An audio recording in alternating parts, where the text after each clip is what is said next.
That's how I was. Okay, all right, so I'd like to call the meeting to order, please, at 5:02. If everyone can stand for the Pledge of Allegiance. I pledge allegiance to the flag of the United States of America, and to the republic for which it stands, one nation, under God, indivisible, with liberty and justice for all. Hello, everyone. Thank you for coming this evening. The first thing we need to do is to approve the meeting agenda. So I need I'll a make motion. a motion to approve the agenda. I will second it. Okay, all those in favor, please say aye. Aye. Opposed, please say nay. Motion carries. Okay, community comments. Community comments is an opportunity for the public to address the school board on a school-related item in accordance with the guidelines that are printed at the end of the agenda, and the agendas can be found on the table over there. Okay, and we do have one person signed up for community comments, and that is Leif Anderson, phone policy. Hi, thanks for coming. Yeah, thank you. Go ahead and stand up. Yeah, thank you. I do have a handout for everybody if that is all right. Great.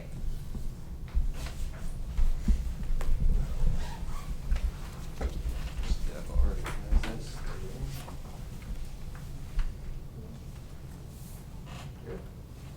Thank you. Do you have one for me? If you, yeah. Yeah, Okay. great, right here. Thanks. And so, with the phone policy, I would just like to have a little more student advocacy for banning phones in school. And I don't think that banning phones in school is actually a great idea, because in real world job applications, public education is meant to just prepare students and make them actually responsible for their own actions. And without really much consistency in the classroom on enforcement of specific policies, like I was talking with Claire Levine last night, and she was suggesting more enforcement of maybe a 3-strike policy, because we have had that instituted in the past, but it's never really been enforced like consistently throughout teachers. I've had specific teachers in the past address that specific issue, but most teachers haven't really gone ahead and taken students' phones away, and it's just really let it slide. Because then psychologically, I'm coming from like behavioral addictions and things like that. Phones, even outside of the classroom, if kids aren't taught to use them responsibly every day, because students are here at school for a lot of the year, as we all know, and if they're taught how to use them responsibly at school, then that will carry on into just out-of-school applications. And I've done a little research, as you probably have noticed, and there's actually, I was looking at a couple articles online, and so this is quoting one from Concordia University in Washington. And so, to ban devices in a learning environment erases their value as learning tools and does not teach students how to be responsible device users.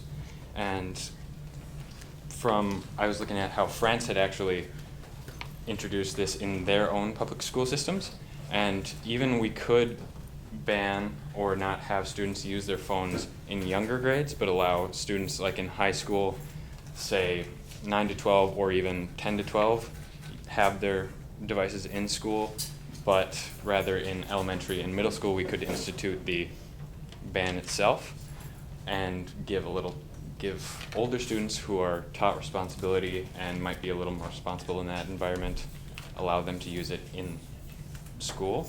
And then there are also resources for teachers to look at and institute using, like in my AP World History class, we were able to use our phones in review for tests, like the AP test itself, and there was a website for that for each unit, which helped a lot. And then in AP Physics, we also use videos to review all of the material itself, and we had to take that out of class, and that was our homework. We had like 3 or 4 videos per night on average, so that really helped to have my phone, like say during advisory, or if a computer wasn't available, then I would be able to watch videos on my phone. And then there's also the concern of Wi-Fi connectivity. Like I was even hearing Miss Carrie Jansen with the connectivity with the Wi-Fi even right now, because then that's also a problem that we run into, and we lose like 10 or 15 minutes getting everyone connected to Chromebooks if they have to watch videos like that. Because then going back to it being instituted in France, as they've already gone and seen this, the question is not about banning phones, but teaching students how to use them in a sensible and reasoned manner. And about 90% of students have what is basically a computer in their pockets, because there's age 12 to 17, most students have phones, no matter what level. And they have a computer in their pockets that are often more operational than the schools, as I just mentioned. And the debate must be centered on technology education. And it's the job of educators to usher digital native students into this new realm by teaching them social responsibility. And then there's also, on the last page of the packet, there's a quote from, I did a little research project on Horace Mann, who instituted public education a little while ago, and it came in handy, but it's from the imperative on educational excellence, and it just really goes over how it is the job of public education systems to make students aware of what is in society and prepare them for the future. So that is what I had to say. Great. Thank you very much, Leigh. Mm-hmm. Thank you. Thanks for all the information. Yeah. Okay, and that's the only person I have for community comments. All right, so we're gonna go to 6.0 student highlights. I don't have anything on here, but. We've got Mr. Dorr. I'll just- All our activities have started. Yeah, all the activities are going. I'll just highlight our local Junior Legion baseball team, just because it's a very unique group of kids. We have roughly 14 kids on that squad, 6 or 7 from Grand Marais, 1 or 2 from Grand Portage, and then another 6 students from Silver Bay. And so our rivals have learned to come up here and practice with us and play with us, and so they advanced to the state tournament. And that's the first time in this county's history that we've had a team advance to the state baseball tournament, and our community graciously came forward with roughly $5,000 to provide a bus, lodging, and meals for their trip. So it was a fascinating week to see our community come together and get behind young people. So I would have brought some of those students in. Most of them are on the football field either in Silver Bay or in Grand Marais. So There was an article in the North Shore Journal. Let's pick that up with the picture of the team. Yeah, that's great. Congratulations to them. The 7.0 is administrative report, 7.1 principal report highlight item. Thank you, Board. The item I'd like to highlight is the conclusion of summer school. That was today, and I just wanted to give a big thank you. We had a lot of fantastic families and kids there, but it couldn't happen without the teachers that are serving it. So Amanda Barris, Julie Byron, Scott Steinbach, Lacey Smith's out quite a bit. We really appreciate her being on call for that. Autumn Hood served in Grand Portage for summer school, and I know Miss Burnett, Miss Sullivan was helping up there too, helping the kids there. And then thank you again too to Mr. Dorr for overseeing the high school kids here for summer school, and Mr. Everson, Miss Everson's son, new math teacher, helped substitute that a little bit as well. So quite a few kids got credits finished and more learning done in reading and math and things like that in elementary. Great, Yep. thank you. Okay, 7.2 assistant principal report highlight. until Mr. DeWitt and I didn't talk much before the meeting, as much as we normally would have, because I was going to talk about summer school. So I'm going to move to my second thing. And this last week I went down to the cities for a 2-day conference that all new activities directors in the state have to attend. And I was fortunate enough to take in those 2 days. And one of the things they hit on was something we call inside-out coaching. And that's something we've been doing with the football team for about the last 6 years. And so I thought it was kind of neat that they're trying to take this as a statewide initiative. And basically it's how to be a transformational coach instead of a transactional coach. And trying to transform lives instead of trying to get something out of an athlete. And so Joe Erdman wrote this book, Inside Out Coaching. And I think oftentimes at the board level, we don't get inside the lives of athletics, and so I got each of you a copy of this book.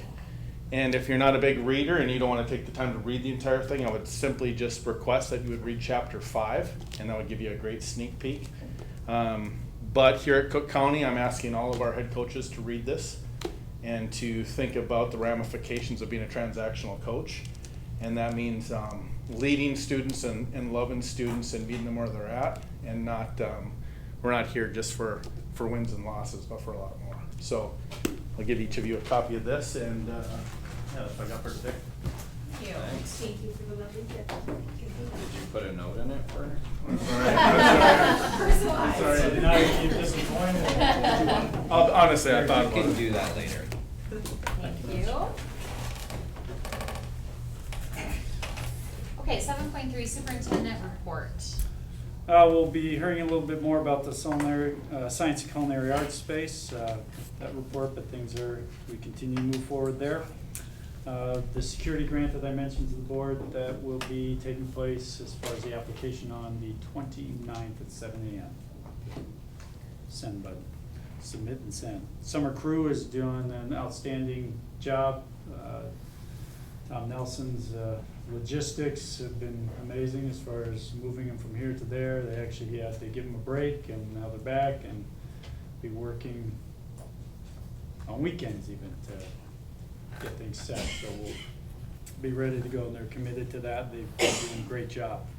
As mentioned, Mitch has been getting acclimated to the AD with those fall meetings. He mentioned that, getting students ready for the season. They are out there. Pancake breakfast last weekend, and what was the amount, Mr. DeWitt? Over 2,000. Over 2,000. Ms. Schmidt was a big help with that. They were great, by the way. Got over there for that, so that was good for Fisherman's Picnic. So $2,000, which is a great piece. And then thanks to both Mr. Dorr and Mr. DeWitt for doing some tours. How many did you? I know there were at least 2 days of tours, or We had a group of 12. yeah. And then your group was about 10, wasn't it? Yeah. So tours over Fisherman's Picnic. So thank you guys for that. Great. And then the goals. Yes. Looking at where we're at there, the diversity committee is, actually I met with Julie Bishop, who actually is here today. Just started chatting about kind of the next steps and moving forward, and so they want to hit the ground running, starting right away once school gets back in session here. And we've scheduled that for Martin Luther King Day this year. And then the Viking Way messages, getting ready, the Viking Voice has already gone out, but the Viking Way messages will be continuing. Credit recovery was mentioned. We did in Grand Portage and in Grand Marais. A lot of kids, I don't have the final numbers yet. I should get a report from. Always mess up their name, but the academy that we go through, Northland Learning Center. So we'll get the final numbers as far as what we ended up achieving this summer. And then they talked about summer school there. And then we just continue, and you'll hear once again from the bond piece, but maintaining our facilities. As you can see, the parking lots are also getting taken care of. Some of the light fixtures that we had discussions about, and then of course our lunch program was very successful again this year. Served a lot of kids. There were 1 or 2 days where we had over 100 meals served. So that was really, really nice to have that program. For a lot of the kids are involved in either the Y or Vacation Bible School. During that time, when we have some of the Vacation Bible Schools going along with daycares and the Y programs, that's when we have the big numbers. But the Y program, those kids have benefited with that summer program. And that went real well. Kelly did an outstanding job there serving hot meals, where a lot of those programs, they're just getting a bag lunch. So we have a pretty solid program. So thanks to Kelly's good work there. I have a question on the Martin Luther King Day, Yes. and I don't have our school calendar in front of us. Are we in school that day or out of school? We're not. That is a teacher day. Teacher Day, yeah. And when we had the training last year, It was a half day. it was a half day. So, do we wanna have it on a day that the kids are off of school, or do we wanna have it when they're in school? It's just something that we should maybe consider. The reason we selected that date was kind of twofold. One was to honor Martin Luther King. A lot of the staff members and kids hadn't had a chance to do that for a long time because we're off. But the staff's working, so we can be there. The other reason was that we heard from the community last time that what we were doing was good for the school and the community, but it's not in the standards. You're signed up to come to calculus class, not this. And so this provides folks an opportunity to come for a great day, or not feel like they're pulling their kid out of school if they're not there. So Are we providing busing? we are if That'll be they sign something up. that we will be providing our. Okay. We won't Is know that how gonna many buses be- we provide until. Well, I was gonna say, and then will it be a K-12? full Is that- day, or, so there's, obviously I have a lot of Yeah. questions Yeah, because. Those are things that the committees can be. Okay. Yeah, like I said, Ms. Bishop and I just had a real preliminary discussion. We need to get focused in on the direction. And now, wait a minute, What as that far would as be. standards, surely there is information that is being presented that would meet Well, standards. certainly. However, it's not, when you plan a curriculum and you plan courses, let's say you're a fourth grade math teacher, you plan your year from September to May and you hit all these standards in order to make sure they're all covered. This is an event, but the purpose of the event is not to cover a certain class or curriculum. You could probably take anything we do in our school every day and say this applies to standard 4.2.3. But it's not what you Well, I signed up for. understand that. That's the intent behind my But statement. however, we do allow kids to not have, they don't have their lessons on a Saturday or a Sunday or a holiday, and we seem to go forward in a manner where they're not missing, what needs to be come before. So to take a day out for something that is really critical in their whole development and understanding, and we're just not to teach pluses and minuses and those things. How does that interfere with the learning? I mean, they're not learning math on that particular day, but if you have Easter vacation, you're not learning math on that day either. I think the intent to moving the day, you're gonna have Easter off regardless. You're not gonna have a lesson that day. Yeah. There's no school plan that day. There was enough feedback and enough comments made during the lead up to that week, if we remember, that said, we don't understand why some of those things are being covered on a mandatory day when it could be going towards reading, math. And so that was a lot of feedback, and so we took that and we said, we don't necessarily want to get rid of this day. How can we still have it with parents feeling more comfortable that we're not taking away from some of the other things that they valued? My experience at that time was predominantly positive comments. And so I wonder if changing the day is kind of like the squeaky wheel gets the grease, or for every squeaky wheel, there's 3 running along just fine. And I wonder if there are more parents and more community members that were in support of it than there were that weren't. And I liked that last year we did have the option that students could say, or parents could say, I'm not comfortable with sending my student this day, and it was considered an excused absence and didn't count against them. And that, to me, seemed very thoughtful. And I wonder if in this case we're downplaying something that's very important because a couple people got really mad when It was more. the majority of people were quite happy. However, we're a pretty homogeneous, isolated community that I know many people feel we don't have those problems here. But Well, we have all the same problems as everybody else has, and sticking our heads in the sand and ignoring them does not mean anything's going to get better. And we are a school system charged with a wholesome, education of our youth. And this is the 21st century with some pretty serious issues. And just because the parents are uncomfortable, maybe we need as a district to do a better job of educating community adults as to the value of this education.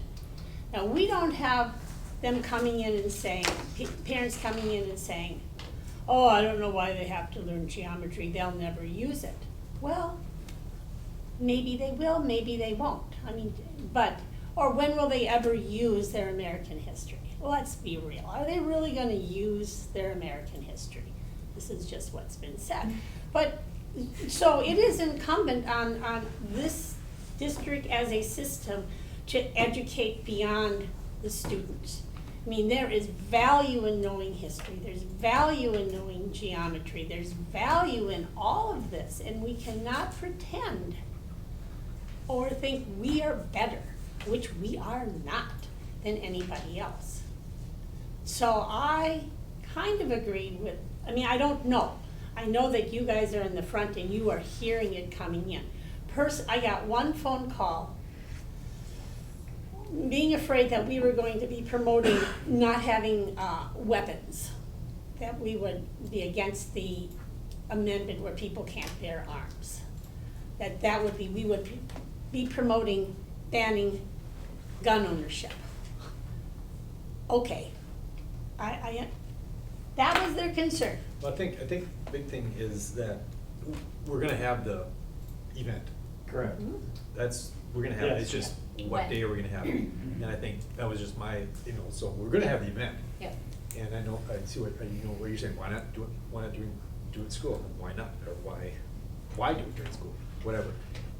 Martin Luther King would not be a mandatory day, but I bet you'd get 90% of the students, just like if you had a half a day optional, 90% of the students. But to me, this seems like an opt-in rather than an opt-out like it was last year. Because this is a day that people wouldn't normally be required to go to school. Correct. So they're going on a long weekend, they're going on their ski vacation, they're doing this, that, and the other thing because it's a day off.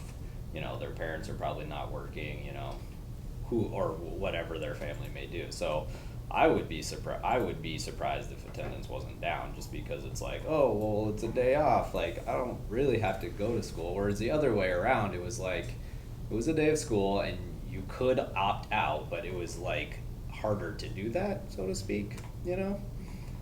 I think it. And it was a pretty typical attendance type day as far Sure. as our attendance was for that. And so I guess the question is, do we feel that there is really value in what is being presented on this day or not?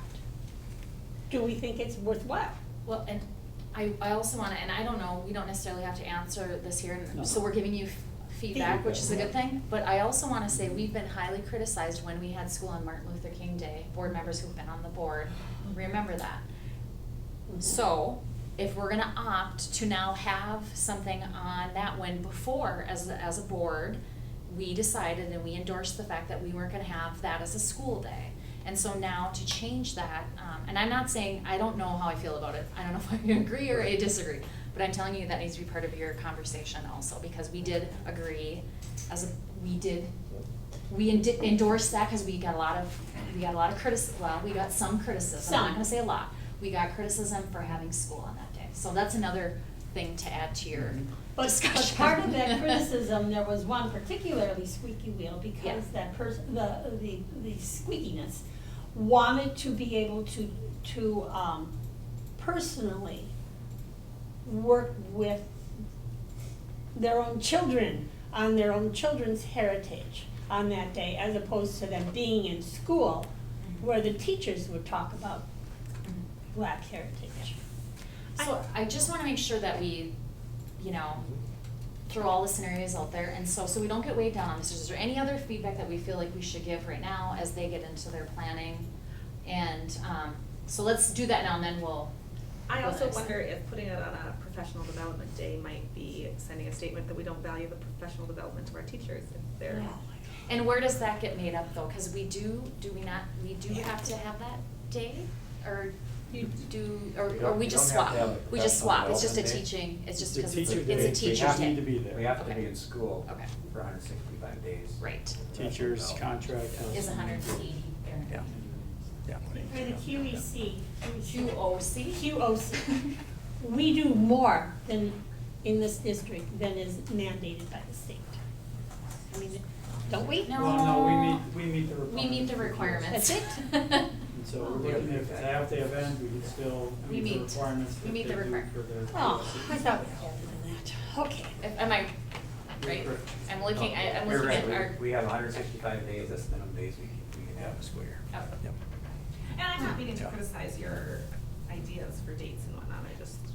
No, but this is a good time for Yeah. the feedback. So, Yeah. and I encourage you, if you have any other thoughts, why don't you send Dr. Crandall an email, please? please. I still have to say this though. I'm not trying to cut you off, I go ahead. I know, but you please. can try, but it's not. We just Go have to ahead. make certain that the public somehow, we know that many don't read or listen and are very proud of this, but that as best we can, help the decision-making, what went into the decisions and the final decision, why the decision was made. I mean, and then this is why we made the decision to do it on this day and whatever, and that's it. I mean, we don't need to apologize for it, we do our best to communicate with the public, and the public will, of course, give you a call beforehand or afterwards, but ultimately, the decision rests here, and it will be a very measured decision, I'm certain of it, and so we might be critical, or we might be asking you questions, but that's sort of what we should do. So, carry on. Okay, so that was the goals report. Does anybody have any questions or comments for our administrators on anything that was in the report before we move on? I'm just gonna say one thing, that's why I'm asking all of you. I'm just gonna make it really quick.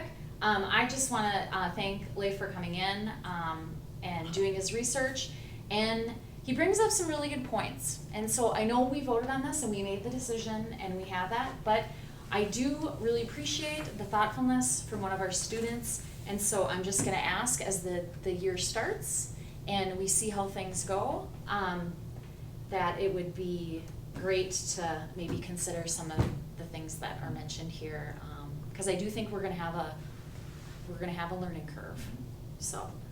it is- However, in retrospect of this decision that we made, a couple of things. And I'm amazed at what a slow learner I am. But we have, in the past, made decisions because we felt pressured, like we have, but then we realized, no, wait a minute, we don't have to make the decision tonight, we can postpone something. And I felt like we needed to make this decision. I did not do enough personal research on this, and we know better than to do this. We had the handbooks to get out, we need to get this policy in there. Okay, we heard from our administrators, but we did not hear from any other stakeholders personally. I didn't ask. What do the teachers feel about this? Well, I've gotten some phone calls, and cell phones are kind of an important tool for some of the teachers inside this building. Communications is essential. That's really important. And I believe that we need to revisit this policy sooner rather than later. And I believe personally, I want to know from the teachers firsthand. I want to know from the students firsthand if indeed, what Leif brought forward, I find there's great value, in as much as I can get along with avoiding a cell phone and being a stick in the mud and all of that, our youth cannot. They cannot. I cannot know, I can go days not knowing where the cell phone is, and it does not impact my life at all. But no one tries to call me on the cell phone because she probably doesn't even know where the phone is. So, to that end, I think we truly, seriously need to revisit this policy, and we need to let everyone know about this, the fact that I want this to be, we're trying it. It might be in the handbook, we might have to redo it. But I want to know more than, I didn't make the decision based on enough information, and that's my fault. And so, after 7.5 years, I should know better, that I can postpone things and say, I don't have enough information. So, Well, I think it'll be great to ask, and maybe we won't be ready for September, cause school will just be a few Too weeks soon in. to- But we may, in October, I think we need to ask for a specific presentation from administration on how they feel it's going, and But- do a review at that time. So and does not that just sound- administration. I wanna hear it Us- from the faculty too. We will ask them to present the report, to present something to us, so Okay.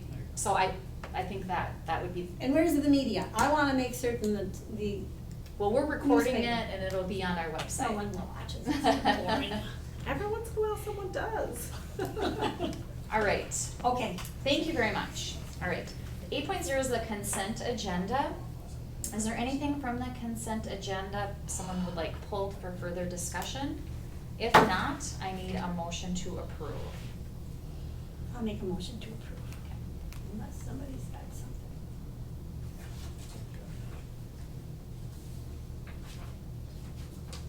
Is that a second? Oh, I was waiting to see if anybody had anything. okay. As long as everyone's fine with it, I'm happy to That's second a- it. I was also waiting to make sure people Okay. had the opportunity to speak up. No, so go ahead, who's gonna second? Okay. I think I just did. Jansen is gonna second, okay. All those in favor, please say aye. Aye. Opposed, please say nay. Motion carries. 9.0 discussion action items, 9.1 culinary arts and science room update, ARI. They are here. And Ryan, Hi. hello. Hello. Where's your fancy vest? You want me? I thought the green shirt would be visible enough, but anyway, I just, as we've been trying to do throughout the project, is just kind of be here to give you an update on progress. As most of you can tell, we're not where we would like to be. I think that when this all kicked off, our goal would be basically to be, handing the proverbial keys over tonight, with kind of everything wrapped up. For those of you who've kind of walked around, you can tell that's obviously not the case. We had some hangups early in the project that we were well aware of. So as the project breaks down right now, the goal is, and I've been told that this will happen, that the science wing area, as well as a couple of other areas that we've identified, including the little bit of work in the YMCA daycare, and then the corridors would be turned over by the end of next week to the school. So that's about a week behind what the initial schedule for the project was. The contractor has requested an extension from that original date due to some delays in the beginning of the project from some of the abatement and so forth, and some of that taking a little longer. We haven't officially granted that yet. We're kind of debating some things back and forth with them on how much time that should really be. But the culinary arts space, as you can tell, is far from being ready. We are starting to get the kitchen equipment in and some of those things. Listening to the contractors, the biggest hangup that I think they've had is really getting workers up here. They have pulled every carpenter they can from the bench. There's nobody union contractor wise that they can get up here to help. At least that's what they're telling me. I can't say yea or nay, but I can certainly believe it. There's a lot of projects going on right now kind of throughout northern Minnesota, which is definitely a good thing. The school, and thank you to Tom and faculty and everything else for their understanding. I think the contractors have really been pushing. They've been doing a really good job. The progress that we're seeing every week is about what we would have expected. It's that first beginning part where I think that instead of attacking both parts simultaneously, they focused on the science and kind of ignored the culinary arts, and I think that was really truly just a manpower issue. And so we're trying to prod them along as quick as we can. We only have so much control because they won't let me help them officially because I'm not union, so that doesn't work that way. But I think, and Tom can probably confirm otherwise, but I think that we're still a little skeptical that they're gonna be able to turn all those areas over by the end of next week. They've promised they will. I mean, the guys were still here when I got here at 4:30. They are continuing to work. There's, as far as I know, there's no equipment lead time issues or anything. Everything's kind of here and ready to go. We've been in constant communication with the building inspector to make sure that, you know, being done from our perspective and being done from the building inspector's perspective are two different things sometimes. And so making sure that the inspector's been part of it. He was actually at one of our last construction meetings just a week and a half ago, just to talk about what his expectations are to make sure that we're ready to go. We understand that this is gonna be a little bit of a hang up for some of the staff. They're gonna be getting into some of their spaces a little bit later than they probably would like. And there's gonna be a lot of work on behalf of the district in order to kind of get those science classrooms ready, because out of all the spaces in the building to get ready for the first day, there's a lot of stuff to move into that space. The furniture is here, correct? You've got stools in the bus garage still? Stools are in the bus And garage. everything, you know, so we're kinda got the parts and pieces here for the science in order to get that kinda going. And so, the floors are done, they're kinda off limits, so they really haven't been doing a lot of work in there the last couple days, cause the floors are done and we're waiting for those to cure out before they come in, and so they should be hitting that really hard next week. Kinda all hands on deck, so. Like to think that they will make it happen. The goal was on Tuesday to come up and do kind of a walkthrough and what we would call a punch list, to just identify the few items that are left. I think they might not be quite ready for that on Tuesday. So we'll probably have to do that another day, but we have been continuing to have our construction meetings weekly. I think we've been pretty diligent about beating them up about the schedule. I know that, again, the district has done everything they can to help make sure that they're not in the way and not hanging anything up and being understanding. That said, I'd like to just spin over to maybe a positive thing. I know budget was been a concern on this project all the way through. And so just to give you guys an update on the dollars and where we're at, as we've gone through, it is kind of a messy remodel. And so we knew that there was gonna be some contingency that we needed in order to kind of keep things in check, right? And so we did some initial cost shaving in order to get some contingency built back into the budget. And kind of to date, as of right now, we've actually taking the negatives out of there, so not counting any of those big negatives that we did in the beginning, those deductions. We actually only have a positive, well, it's an additional $24,000 in change orders, which on a $2.6 million project is actually less than 1%. So at this stage in the project, to be at that point, we're kind of past the, you know, there's a couple little things that we're still trying to sort out, but we should finish up under 1% change orders. And some of those were actually dictated by some changes that were just the district wanted to make. So I think we're doing really good in that regard as far as making sure that we keep that cost in check. We've made some changes along the way. The contractor's been really good about that as well. They've identified some areas where they thought we could save some money on from what we had designed. We worked with them to sort that out, and so, for instance, the way we were approaching the ductwork in the courtyard, which we worked into the project just because we were doing work on that system, the insulations kind of failed due to what I would consider poor design originally. The contractor came up with a different solution than we had proposed, which is actually gonna save about $14,000. So that was a real positive thing. And so again, we're working as a team, which is what we try to do. And luckily the contractor's been on board with trying to help us out in that regard and help the district out, and is really committed to making sure that you guys have a good quality project at the end of the day, so. Any questions? Last month, it was gonna be like the third week in September, or the fourth last week Oh, in for September. the Colony The Arts, Culinary what is Arts. the date on that? Yeah, is that date still the same, or has that changed? But the schedule has stayed the same, so it's right around the 20th. I haven't heard of an additional Is that the date? That's last, it was like September 22nd or 24th, but. That's what I remember, yeah. so it's still, They haven't said anything different, all this stuff. Yeah, the that we 21st is a ordered- Friday of Yeah, everything September. we ordered as the district Mhm. for our portion of the kitchen stuff, Mhm. tables, and I'm having that delivered September 12th. And so, yeah, and that equipment.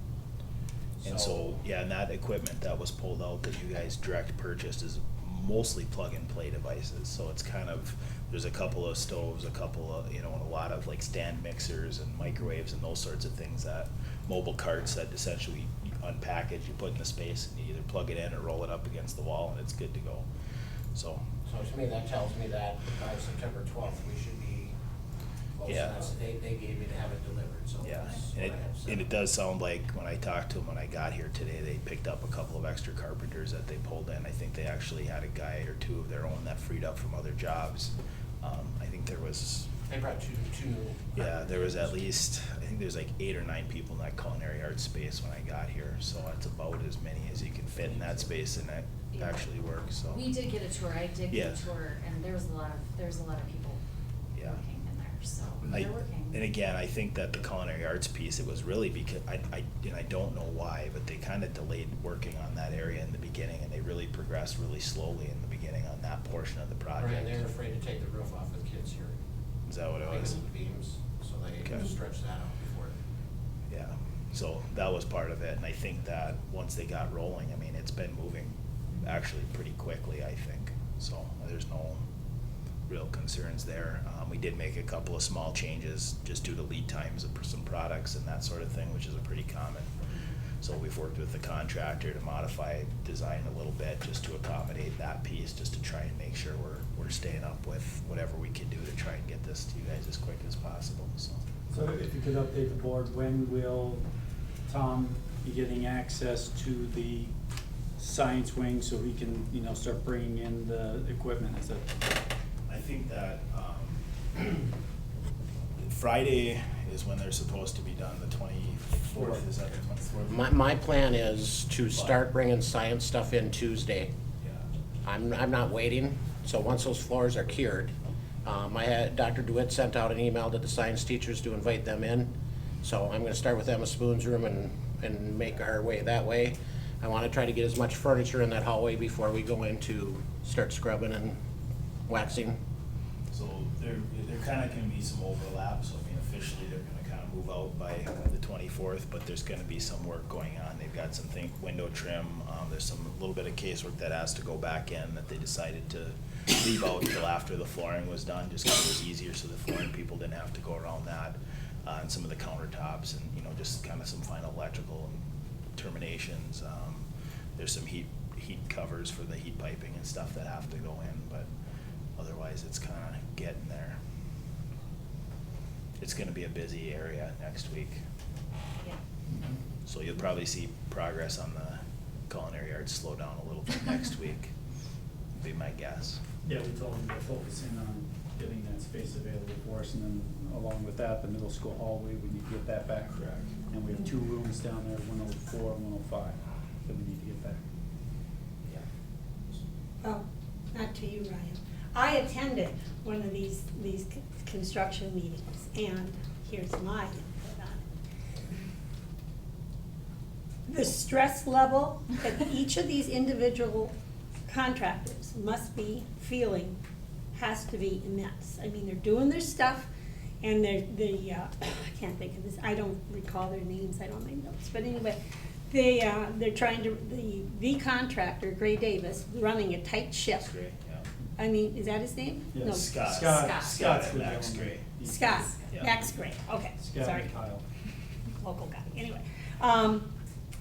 It's incredible, but the other thing is that man in the back row there, back there. Can you please stand, Mr. Tom Nelson? He doesn't, that's okay, he He's can. probably I wanna give him a, No, round no, of no, no, applause. but Tom, what I knew, I mean, it was there, is giving them as much time, finding time, which means that he and his crew are going to be, I don't know where they have their cots, but they're going to be because, I mean, it's always been an incredible undertaking to get this place shiny before the schools show up, or before the kids show up. But what they have to do this time around is even Yeah. more significant, because how many containers do you have full of equipment that has to get moved in here? 40-foot containers. 2 40-foot containers. Let's see, it's 40 by 10.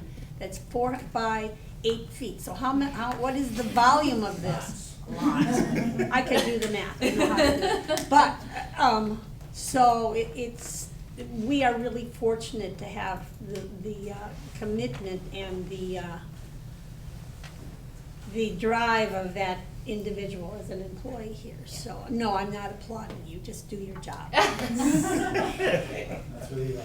Thank you, Tom. And thank you for doing it well. Yes. Any other questions? No, thank you. A lot of work to do up there still, and I look forward to it. And I think in September for our meeting, it would, like, if we came in at 4:30, it would be nice to, we won't go to culinary arts, but go up to the science room in our September meeting. If we want to come about 4:30, I would encourage us, we can all go through there and take a look at the science rooms, because those will be done, obviously. Yes, Will be, the kids will be in them. the kids will be in them, and then maybe at our October meeting, then we'll plan to do again, maybe we'll come a little earlier at 4, and then we'll get a full tour of the culinary arts space, so. And one more takeaway from that meeting I attended was, I am so grateful that we have him in the green shirt standing there, Ryan, because somebody's got to see the even bigger picture than the contractor. And I'm really grateful that we have them, even though they make some mistakes, I'm sure of it. Well, you don't get to be perfect either.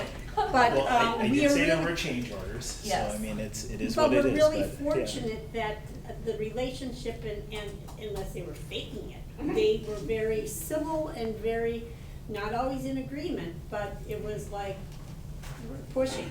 I mean, everyone's getting pushed, so, and that's what we're doing, so, thank you, also. You're welcome. And Thank you, you're Ryan. just doing your job, that we pay you a lot of money, Well, that is true. more than we pay Tom. That is true. Thanks for coming, Ryan. I'm sure you look forward to coming here every month. He Yes. expects no less. I appreciate it. I think it's good that, I will say that it is exciting to see a community and a school board and everybody that takes this so seriously and really does, truly has the students in mind, and that's their focus, because I'll be honest, not all school boards, and communities have that as their primary focus. A lot of them are worried about other things, it seems, and that's my personal perspective, but I think that helps to make a good project and make for a good school, so glad to be a part of it. Thank you. All right, 9.2 bond update. Moving through there, security and technology, just did a small payment there. In the re-roof project, nothing new in the last month. Same with the bus garage, as far as just a small payment taking place there. Vehicles, we've kept Mr. Nelson at bay there. We didn't buy a vehicle, I think it's the only month in the last 6 months we haven't bought a vehicle. Deferred maintenance, you can see that we started getting some things going there, art cubbies, dumpsters, the art tables came in, some painting. Gym floor, some concrete work, Crawford work, and some tile taking place there, paying for that. FF&E, you can see office furniture, chairs, desks, all these are bills paid, and as we talked about before, the stools for science are in there. And then the culinary arts and science, the big project that we just had a review on.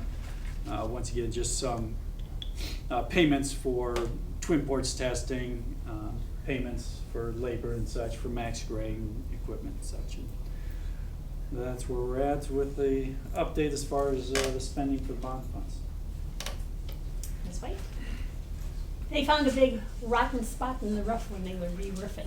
Huge, I saw the pictures. I just saw that today. Yeah, so we had, Yeah. So that would be that, if people don't know, that is additional cost That that was could for a not be change order. determined. So it was, we pay it because they couldn't tell by looking at the roof. Yeah. we actually cut, we had an overhang of, I give them 4 feet. 4 feet, we cut 18 inches off, because that's how far back we had to go to get the solid wood. And so actually, if you go out there, you'll see the section that was cut off, and the roofers are taking care of care of, get the flashing back on with it, so. We'll be all set, and we still have enough overhang for any worries there. What might happen is those rooms are gonna get a little bit more sunlight Yes, yeah, in the end there. warm, yeah. Less art at that. Yes.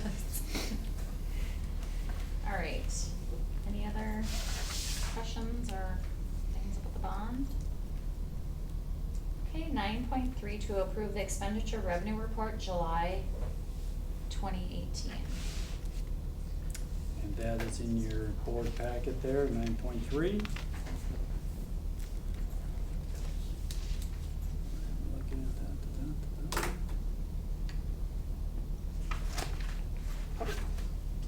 I'll make a motion to approve.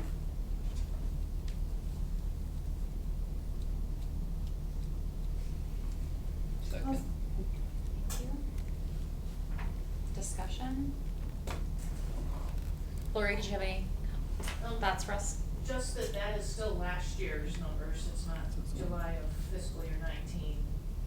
And really July of fiscal year 19 doesn't really make a lot of sense till I start closing out the books on last year. So those numbers will keep changing. I just got a bunch of bills today from Northland Learning Center that will go in on that, still last year's stuff, so.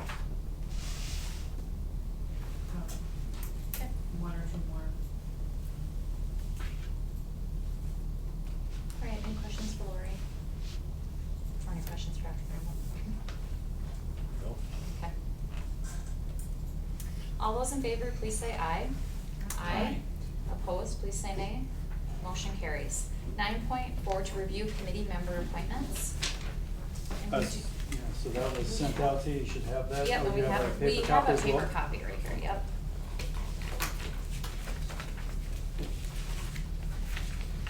Okay, so the reason why we're reviewing this is because we had some questions possibly of maybe thinking to revisit some of these.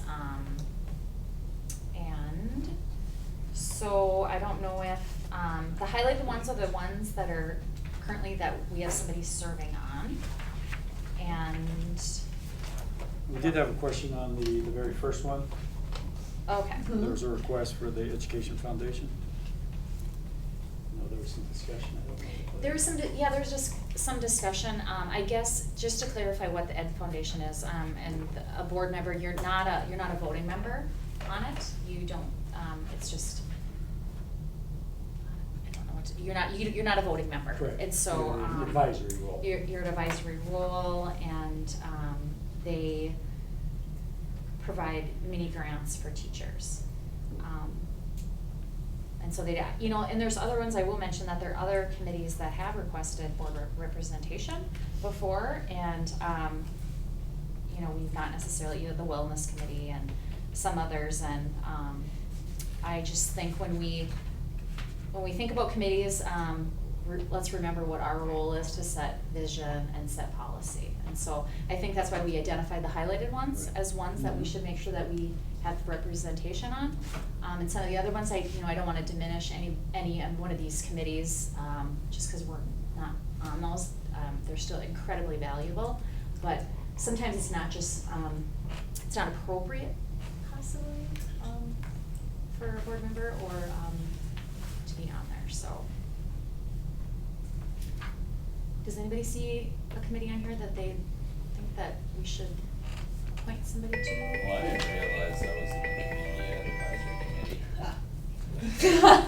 Meets quarterly, well, I haven't been to one yet, so I should probably figure Well, that then no out, one's sorry. contacted Miss Pam and I will be setting actually dates. It's on the Okay. to-do list. It is on our list. All right. Just reminded me we did. And like the LIEC, the Local Indian Education Committee, that is a federally mandated, somebody Yeah, we from the have to have district it. has to be part of Yeah. that, so. Yeah.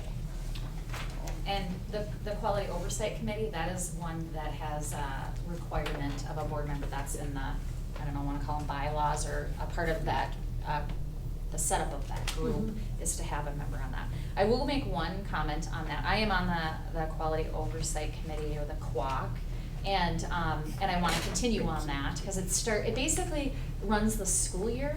So when we set somebody for this, we shouldn't put that person in January. That doesn't make sense, because all of the planning happens in August. Actually, we have our first meeting coming up here next week. And so I'd like to continue on that, and because I started half the year, mid-year to replace, and it was a lot of learning curve as they shake their heads. I was a little clueless for a lot of the time. So I'd like to continue on that, but in the future, when January comes, that's one group that I would like not to appoint, that we need to think about that and do that in like July, basically, so. But that's only my comment on committee. So I don't know if Dr. Crandall, if you had any No. thoughts? One question I did have is, safety committee, just because there's more of a focus on safety and things like that, it's on the list. Do we have an active safety committee? I feel like Tom asked me at one point to serve on that, and I don't know if I said yes or no. I know the principals meet with the Okay. sheriff liaison, not on a scheduled basis, but you know, Okay. you guys are in contact with them. You know, We had to serve on a few of the emergency management meetings, and then we've done the training for. Did we do? Did we No, set we're gonna up a- set, with Taylor's coming on the week of workshop week, and we're gonna get everything set up to do that when she shows up. Not by official committee, it's just. Okay, I was just wondering if it was if we were gonna change or do anything in light of Yes. the focus on security in schools, so that was. And some of that safety, it's about security, but it's also about, you know, tripping hazards and drinking water and frayed carpets and things along those lines too, health and safety. Okay. All of these committees we have here, like the PTA, there's a PTA, technology committee, we don't really,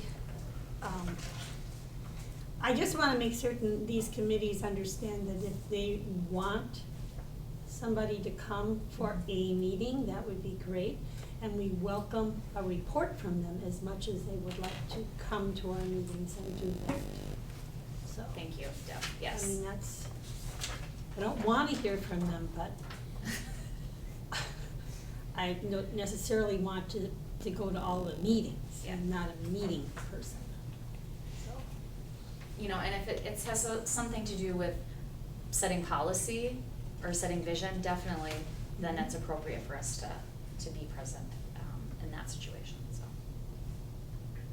Okay, I'm hearing, just to kind of leave everything as is, that's the vibe I'm getting from all of you.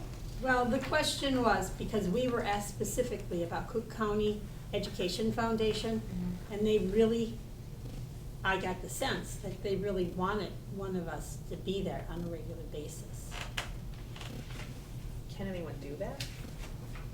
I don't have I availability. think their meetings are at like 4:00 or just And- right after and- school, and- and that's time that I can't make. And Deb, and just remember, there's other committees that ask the same. No, question.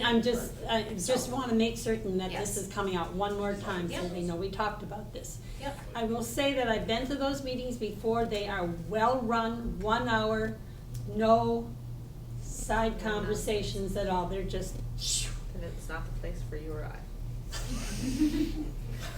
she speaks. It's honest, I'm including myself, not where we should go. Yeah, they're not as If, entertaining you know, as if somebody would like to, you know, go ahead and go, at this point, I don't feel like I'm gonna, I don't feel like, assigning somebody to that. But I if don't have somebody would time. like to go, I don't have availability. I'm maxed on committees, sorry, I can't add anything. I'm full with life. Pam. What are you laughing at? Pam, go So ahead. I've seen in the past, just after learning my agenda process and things, and reviewing other school districts' agendas, they ask these groups, these organizations, if they want to do a report, and they don't have like the same report every month for every organization. I mean, maybe we can say, you know, Provide us with a report. October is Ed Foundation report month or whatever, and the same thing with the PTA, because we don't hear from those people. You guys don't hear, Right. the public doesn't hear a lot from them, so that might be something to think. Give them a month on the agenda. or Well, that 12. would give them some publicity also. I mean, Yeah, some and people are communication. unaware that this happens. Yeah, well, and based on the content of those reports, it might compel the board to want to be a part of it, maybe, depending on what's going on, yeah, cause it's hard for me to say like, yes, I wanna be on that committee, cause it's like, well, yeah, obviously, it's hard to sign up for another thing, especially if the utility is maybe there or not, I don't know. It's a very good suggestion. We're full of them. Okay. Thoughts, any other thoughts?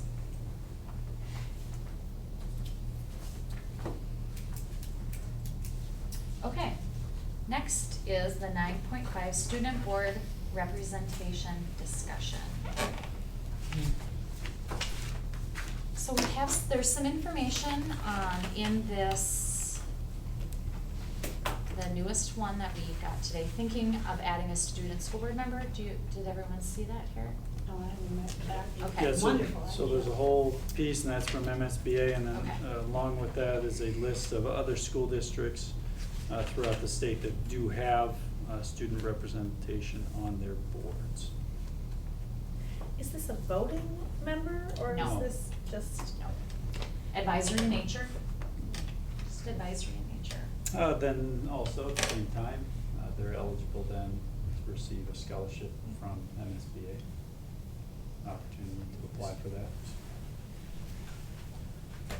I think it's really important, and we've talked about this every year, almost, that we hear more from the students. I mean, this is we have a role, he has a role, you have a role, teachers have roles. But all together, it's a community unit, and none of us would be here if we didn't have those students that show up here.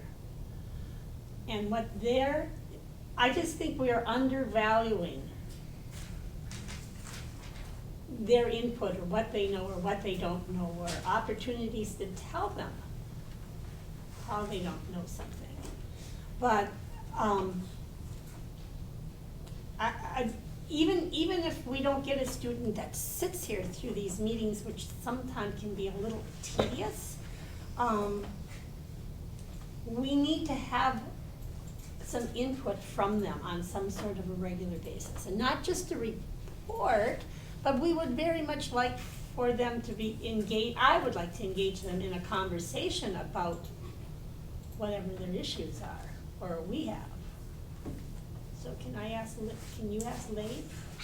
He's a student, he's like the only student we have here, he's our token student who's here. And he he came with a very well-documented statement. And I think that we should listen to him right now. Because I think he might have something. Close your mouth to listen. Would you like to say something? I normally don't do this, but Leif, please, yes. Okay, well, and we are, so Claire Levine, me, Mr. Belke, and Ms. Wallstrom are working on a student council this year. And so Claire and I are trying to be co-presidents and just working on this entire thing for advocating for student voice and getting it so that there's representation from each grade, 6 through 12. And then I was thinking as I will be kind of a remote student still and helping with everything, that I could, like I'll be writing reports and agendas for student council, and then I could share those reports with everyone here, if that would help, and just get student voice. So just do the same thing that I did here, have all my notes and share those with the board, if that would be helpful. Thank you. So. I think it'd be very helpful. Yes. I just responded. That's great. I do think it would be helpful, and that is great. I guess reading, and this has a lot of, I don't know, some of you maybe have just got this, cause this is our latest, so it does have a lot of good information in here.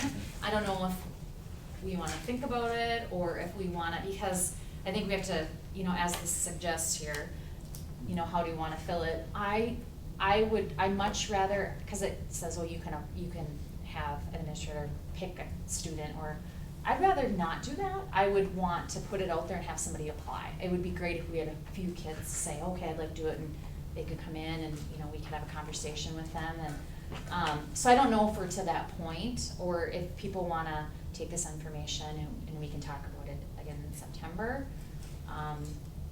What do you all think?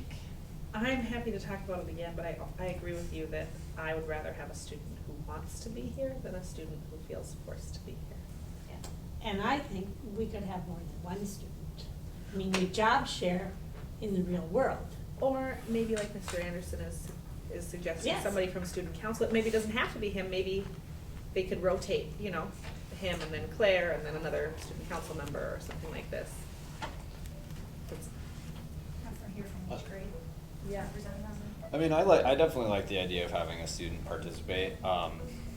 I guess without having read through this, but right now, my gut reaction would be to have more continuity than that and just have the same student for a year, you know, because yeah, some of this stuff may be not that interesting to them, but as much as we should appreciate their perspective on what's going on, they should appreciate some of the mundane and like sort of Yes, what the yes. school board is dealing with, because Yeah. it's a two-way street, you know, Yeah. like with what they can bring back to the student body in terms of like what the board is actually grappling with, I think is important. Mhm. And if you're constantly mixing that up, you sort of lose the potential richness in some of the relationship and discourse that could happen because you're constantly forming a new rapport Mhm. with somebody else. So I think if you just have that continuity, I guess that would be my gut reaction and how it would be structured, but I think it would be a good idea. I mean, where I went to the University of Montana, and the Montana University System Board of Regents has a student representative that is a voting member, is an actual Board of Regent member, and it's a student from one of the universities that represents, you know, the whole university system. And it was a pretty neat thing. I knew when I was in school the representative was from my school, so it was like, well, it's kind of a neat thing, good perspective to have, so I'm all for it. However, in this school district, because of the travel, that's a huge thing. Mhm. It will limit the students who would be able to make a commitment, because as has happened before, they're in volleyball, they're in football, they're in, pick something, and then they don't make it to the school board meeting.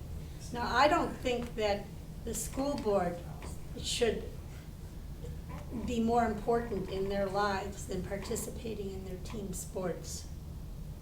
I mean, that where they're at in their lives is in this, that's their job here, and to add on coming to the school board. So I just worry that if we wanted just one student, that one student might have to make sacrifices, or, I don't know, we need to have a lot more discussion about this. Yeah, I mean, I think that's true, and that's, And they what may they've have to- offered, I think, is really a good thing. Yeah, I mean, I think that's a little bit of speculation, but I also think, yeah, there's probably gonna be sacrifices that you have to make in any decision for how you're gonna spend your time. You know, I'm making Well- a sacrifice right now.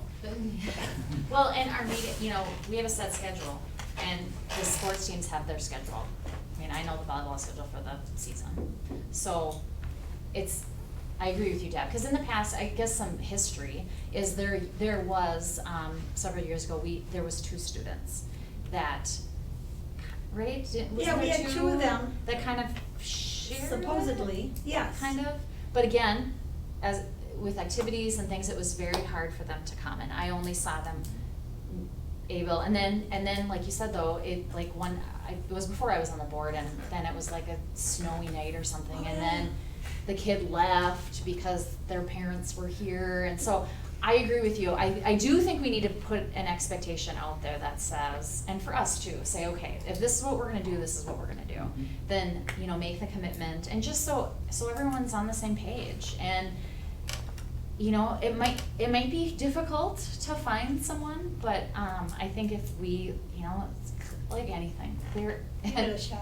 expectations of both sides, what we expect and what the student expects. However, is it more important to have a person sit on this board or for us to hear from the students? That's In up another for way. discussion by the board. You know? What is the It'd be purpose great of- to have someone here. You know, What you is the have someone purpose? sit on the board, maybe because that is an interest of them as far as to be on a board and Yep. get that experience and their interest in politics, and so that's why they're a member of the board. Or does the board really want to have a focus of hearing and having this student voice? And not that they get to have, anyone gets to have their way, but just that we are taking into consideration as a matter of respect and as a matter of recognizing I don't know what goes on with these kids here, I mean, Yes, I don't that have would any be kids. something for discussion, is what is it that we're looking for as Leif presented to the board? That may be what the board's looking for, just to hear what's happening within the school and concerns that they may have with, at the board's level, policy or something. And we along could those also lines. then respond and say, this is an issue we are going to be considering, we would like to know how you feel, or what are we missing, or whatever, and have communications that way. Well, and I think if we had some sort of continuity with that interaction, then it could be better, cause here's the thing, like, he did a great job presenting this stuff, but in some ways it was like a day late and $1 short, like, I wish it was I a agree. month ago, or Right. 2 months ago, you know what I mean? But Right. but in the absence of sort of that connection there, then that's what we get, and it's after the fact, kind of, you know what I mean? Well, whose fault is that? That's our fault. In this I wouldn't case. say it's our fault. I wouldn't either. Put it out to the public. Yeah. We presented it on the radio, it was out in the public and people did talk about it, but when we had the meeting, there wasn't a single person There sitting was there. no one here. It was an amazing meeting. No one came. There was nobody. Nobody. So- Tom wasn't even here. Right. So anyway, I think I think it's a good idea, I think it's definitely further discussion, I just got this today, Yes, just now. yeah. 2 minutes ago. Yeah. Mhm. So, I think there's a lot of good information right here, in which way we go. One way or the other, should be some kind of a student representative. If it's on the board, or if it's Okay. the council presenting us something in our agenda every week, or every Yeah, month. like we have administrative reports, we've got the Administrative student reports. council Right. report. We could it be So- written in our, Definitely look over this and let's do it Okay. again. so let's put it on our agenda. Let's put it on our agenda, and I think the questions that we should consider is like what you said is, Dan, what are we looking for? You know, what kind of feedback are we looking for? Are we looking for somebody to be on the board, or do we just want more information? And think about that, and so let's put that on, for September, and, we have this information, and, yes. Well, since we've broken protocol and I've been pushy tonight anyway, can we have late finalized in a couple of statements, whatever he'd like to say about what we've been talking about, to make it be a complete, well-rounded, good thing? Yes, sure, Ms. White. Leif, do you have any final statements, closing statements? Well, and I find it's very, very good of you to say that, yeah, it is late, and I do apologize for that. But just having a student who is present and, like, as you mentioned, Deb, earlier, that no one watches the meetings. Even when I'm down at the U, I would offer that I could, if I would be sent the agenda, what is going on, I could watch the meetings and give feedback, because most kids, as you're saying, this might be tedious. On Thursdays or just whenever I do have time, unlike a lot of the high school students who are being in sports and things, so I have to practice on my own and things like that. So I would be able to write up things for you guys to read and give you a trial run just as an offer, and it is then hopefully I could get to you sooner, and I would still be in contact with a lot of the students up here. I would be coming up here during my breaks and talking with everyone, still be involved in student council and everything here, just as a offer. Thank you. Okay. Thank you, Sissy. We'll talk about it again in September. Okay, personnel items. 10.1 to approve hire of school counselor Stephanie Lundorf at 1.0 FTE MA plus 10/J. That's where she was. Okay, I just have never heard, I've never. What does that mean? J, that's the salary. Salary schedule. So Scale, J is schedule. down. It's, MA plus. So how 10, many years has she been teaching? 20-some years. Have we, what is our policy? She taught here last year, this is where she was last. But thinking about this, what has been our policy in the past when somebody has come in with like 25 years of experience or 12 years of experience? We do not give them that credit. I thought it was Full, 5 that's not the years, full. tops, 5 years. 5 years as, in some cases, in this case, this was a 20-year, cut it in half, gave them 10. How will the other I mean, I don't believe we've done that before. I have no idea what we've done Do you recall?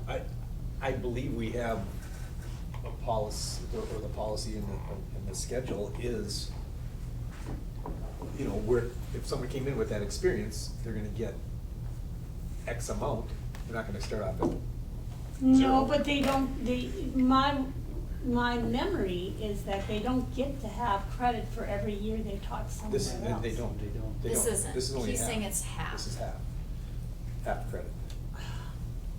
Is this the same as what we've, I just wonder if this, what we've done in the past. Lori might know more, I don't know. Lori, can you remember? So in the past, our contract has, it says 5 years, but in the past when we've had difficult to fill positions, science teacher, math teacher, English teacher, whatever, there's been negotiation to go above the 5 years, so.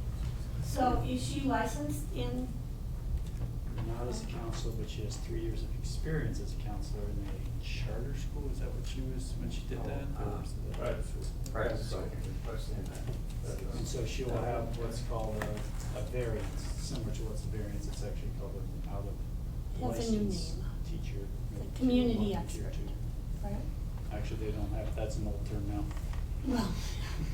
So, it says here she'll be licensed for tier 1 for the counseling position. I'm not That's familiar with the tier 1, whole tier 2. tier 1, tier 2, tier 3 is a whole new ball of wax. The legislation's in place. The rules haven't been totally solidified. Just received today from Ms. Bishop, who's our union president, the poster as far as kind of the guidelines, the flow. If you have this and this, you're here. If you have B and C, you're in this column. If you're in this, you're this column. The majority of our teachers who have, who are tenured are in what's called tier 4. Okay, so a non-tenured teacher, so you went through school and you became an elementary teacher and we hire you, you're in tier 3 until you become a tenured teacher. Say you went through and, say I was a Wisconsin teacher, and I came to Minnesota. I can't remember if that's gonna be a tier 3 or a tier 2, but you may have to take a course to become a licensed Minnesota teacher, so you would end up being in the tier 2 or tier 3. It's all on this chart. Tier 1, for example, are community experts that we have a few of. They're tier 1. You have a college degree, but you have no teaching of any kind. You're tier 1. Tier 2, you have a college degree, and you also have a teacher preparation program as part of your college credits. So Ms. Lundorf being licensed for tier 1 for the counseling position means that she, I'm sorry, I'm listening to what you're saying and trying to process it. So She may she be has a a college teacher. degree and she doesn't have counseling position formal training. Correct. So, we've made a real point of only hiring people that are licensed in the field. And, like when we did art, we hired the person as a community expert. with the expectation that there would be, she would pursue. She is. Right, and so why are we doing the same for this position? Are we expecting that this person will pursue? It's much her- different. This person already has a teaching degree, where our teacher doesn't have any teaching degree whatsoever. But So she has a community expert, that's all they are. They're an expert in whatever that field is. They have no teaching preparation program whatsoever. Where Stephanie Lundorf, who we're doing last month or a month before, Sue Nelson and Al Jaime, we put them in and we hired them as special ed teachers. They don't have special ed license. It's the exact same scenario. They are what's called, and Ms. Bishop and I were talking about this, they're either a tier 1 or a tier 2. It might be a tier 2. Because they have the teacher preparation program behind, in their educational background.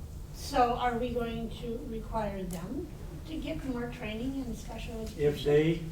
If they can move I think forward so. and get that education, So is it still the same that teachers only have 3 years of variance in their career? That's Or is variance. this tier So 1 things thing have- changing? things have that? changed. The Yes. state has changed it. the rules have not been established yet.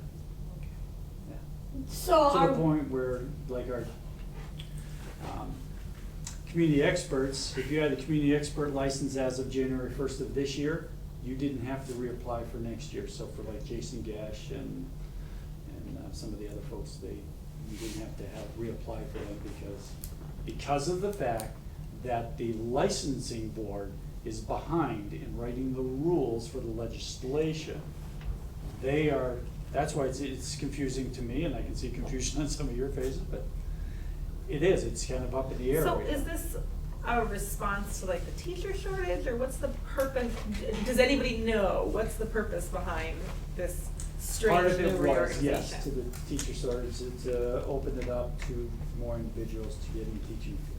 So reducing the requirements to get into the teaching field. Not Yes. necessarily, they just revamped how it is. Actually, it is, to move up, you are required to have teaching preparation, where in the past you didn't have to have teaching preparation. however, are we To become a union member. So the state is Tier lowering their 2. standards? No, they are not. Well, are we lowering our standards? we are We not. have always okay, let's talk about the ones that are now going to be special education. They're hard to fill, they're hard to fill They're very positions. hard to fill positions. Oh, I understand that. So we put a highly qualified teacher in there. to But work my with these kids understanding who is work there are a lot very well of with things kids. that happen in special ed that a highly qualified teacher might not have actually. The paperwork, that's accurate, and so we do have mentors in place, and we also have Northland Learning Center who will be supporting these folks. So now we have special ed teachers, and how do they learn about an autistic situation or a, Northland. so they're gonna do Learning Center. on-the-job training, but we're not going to require them to take more. The ruling hasn't come out specifically how long this can be. In the past, as mentioned by Ms. Jansen, the variance was you could have 3 years and that was it. The ruling has not come out as far as how many years you could stay at a type or a tier 2. So as a field district, license. as a board, are we ensuring that what we're doing is providing the best for our students? I mean, that's the bottom line. We advertised, we did not get any qualified licensed special education Mhm. teachers. And therefore, we found high qualified teachers to fill those spots. The same we did for our culinary arts, the same we've done for our art, the same we did for our counseling. Mr. Dort, Yeah. he's got something to He looks say. itching to. I mean, it's tough out there. This is not. No, I understand this that's is- really hard as to fill Ms. them. Jansen said, there's a Yes. shortage. Yes. But when we did the art, and we've done this in the past, we want you to go forward, and I thought it was, I didn't realize And that that the individual education is credits working was the only part of, that was really important. That would get them to the next That would get. tier in this license. So thank you for giving Yeah, us more thank you. information, Oh, yeah, because there's- this is the I first can time get we've more. seen tier No, one. and I've it's heard a new- I've heard it Right. on the, it It's didn't kinda make a whole lot confusing. more I sense. can get you more. Yep. It's Okay. in process. Mr. Dort? He's probably forgot what it says. No, he knows. I think we have to remind ourselves that we have a really good process, and the people that are before you were the best candidates. In most cases, they were all unanimous. Like Dr. Crandall said, I know of a school district in the cities that had 29 openings for special ed teachers and zero licensed applied. So we do have to understand that every time we say something like, are we gonna require them to move on, all educators have to pay for their continuing education. So that's something that they're doing out of their pocket. I just wanted to reiterate to the board that I feel very confident in the people we have. And we're very fortunate to get Stephanie, because if we wouldn't have, we would still be looking for a counselor. So while we look and we know people and we know that, well, they were in English and whatever, I feel very good about our process, and I feel really good about the people who applied, and I think we have to, the tiered system is something that I'm still learning. I'm going through the thing, and Julie has somebody coming up to train teachers, and we're all kind of going through the thing together, but I feel very good about the direction we're going. I'd like us to just remind ourselves that there's a lot of fields right now statewide that are hard to fill. And one thing that's really important is that we hear publicly, even though no one listens to us, or watches us, that we talk about this so the public understands what the problems are and how we as a district do our best to get what is the best for our students. We have, there's a new teacher training next week that our co-op's providing, that Sue Nelson Alheim will be attending as well. And there are some resources for the different disabilities that provided by Northland and Mhm. through some online trainings as well. We do that with our paraprofessionals. Mhm.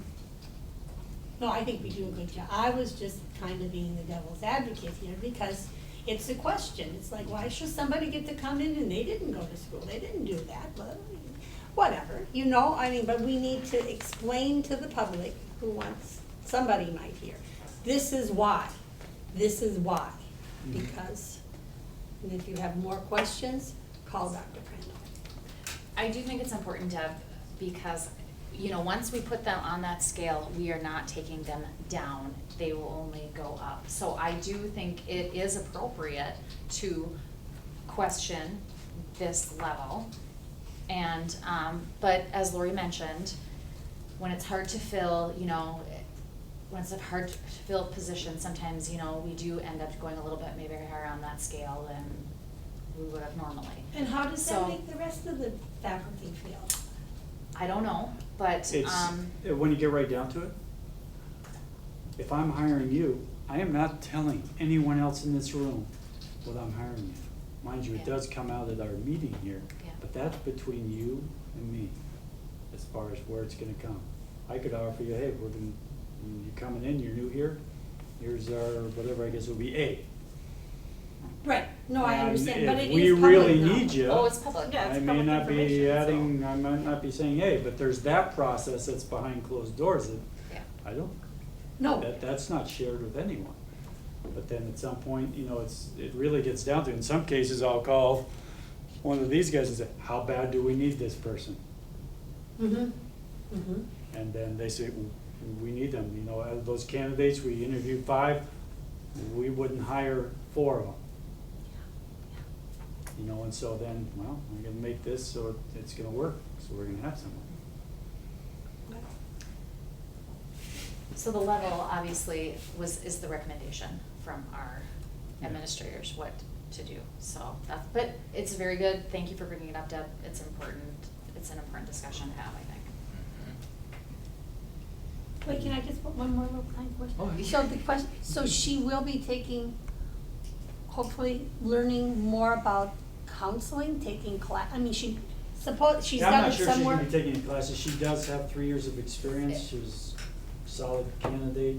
We do have, Should, yeah. Well, are there learning opportunities out there for counselors that they can go yes, to? Yeah. there's a counseling association. And We who also do we have have that training might for- mentor her here? because we don't have Chris anymore. I will tell you, Deb, I just happened to be in on that interview. She does have experience. She is familiar with the programs and softwares and things That's right. that surround counseling. Okay. So I will tell you that. They're going for training too. Her and Jumbo are on the way for For training. Okay, free campus thank you. training. Perfect. And then we have right down the road, a person with, double-digit years of experience in Silver Bay and in Two Harbors and. we've So there's got resources. counselors. And there's the whole, there's a network of Okay. counselors. Well, and presumably she's got a superior who has, gonna be holding her accountable to a certain performance level. And wants to have her start yesterday. Right. Yes, exactly. Okay, Okay, so I'd I like to make a need motion to approve the hire. Thank you. I will second that. Any other discussion? All those in favor, please say aye. Aye. Opposed, please say nay. Motion carries. 10.2 to approve hire of early childhood special education teacher Kelly Hassan at .67 FTE BA/A. I'll make a motion to approve. Okay, White, and then a second. Aye. I'll second. Thanks. Just to share with the board, this is a community expert or a tier 1. She has a master's in psychology. So has worked with our early childhood special education population for the last number of years. And she will be getting the training through our Northern Cooperative as well. Any discussion? All those in favor, please say aye. Aye. Opposed, please say nay. Motion carries. 10.3 to approve the resignation of paraprofessional Mayana LaFever. So moved. I'll second. The letter is in our board packet. Any discussion? All those in favor, please say aye. Aye. Opposed, please say nay. Motion carries. 10.4 to approve the resignation of paraprofessional Amanda Anderson. Make the motion. I'll second it.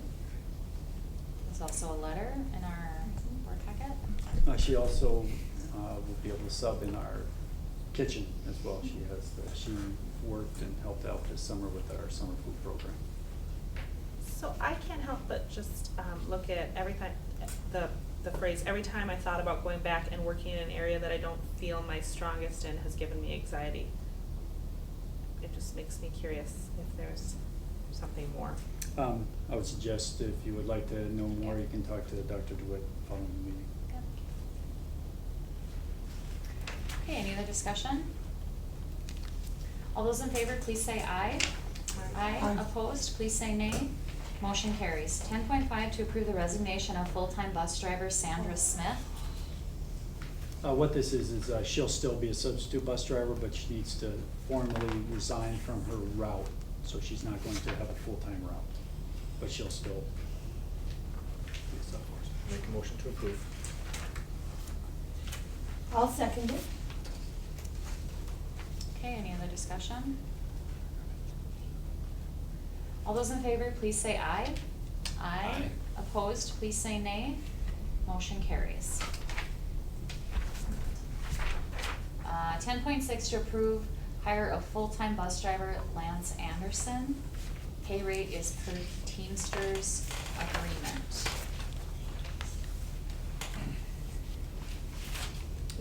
Make the motion.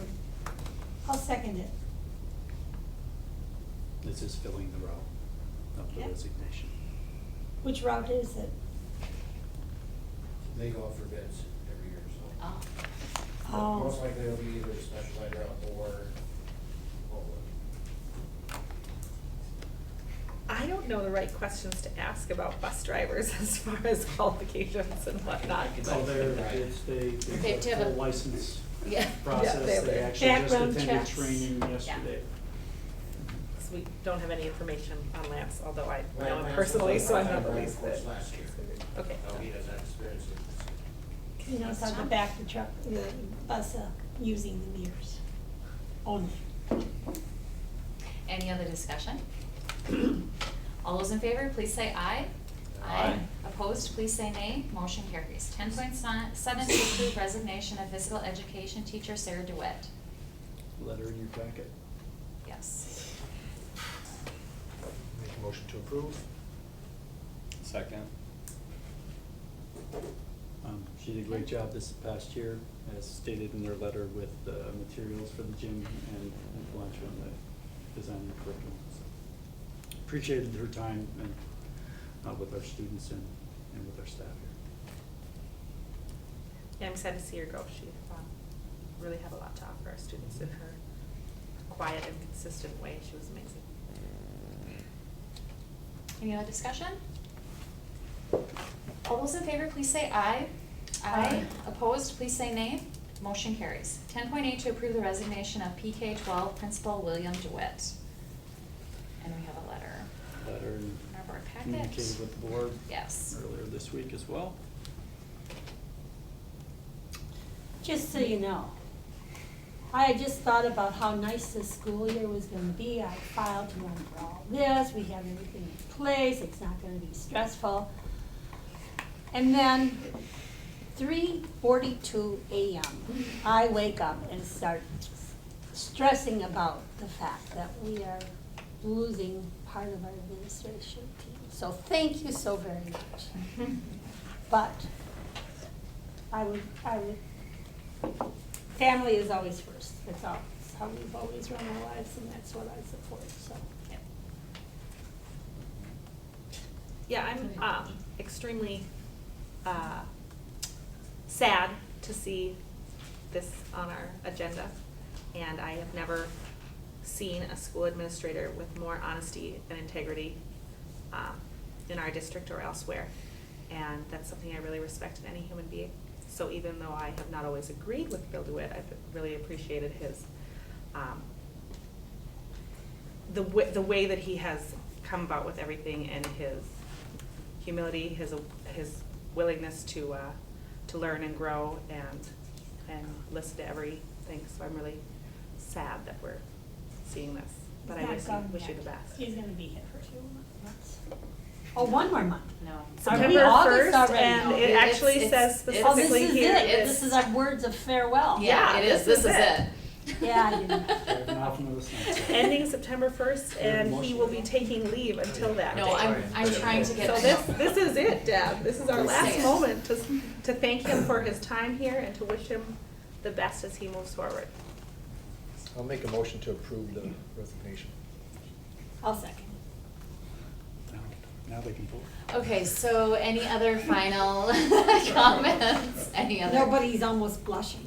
Turn that camera on him. Yeah, thanks, Bill. Yeah. I mean, I know there's no sense in us beating you up any more than you've had to crack so the reality is this is the reality we're dealing with, and we're gonna figure it out and we'll move on, and that's okay. We'll be fine. So, but thanks. I certainly have appreciated working with you. So, best of luck. Your new district is really getting something great. Actually, the time here was wonderful. I appreciate the board support and the teacher support, the staff, and you guys have a very, very special place, and I'm very sad to be leaving it.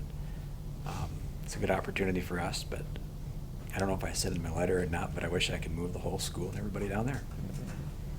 But that's not possible, so it's the family that's gone, so.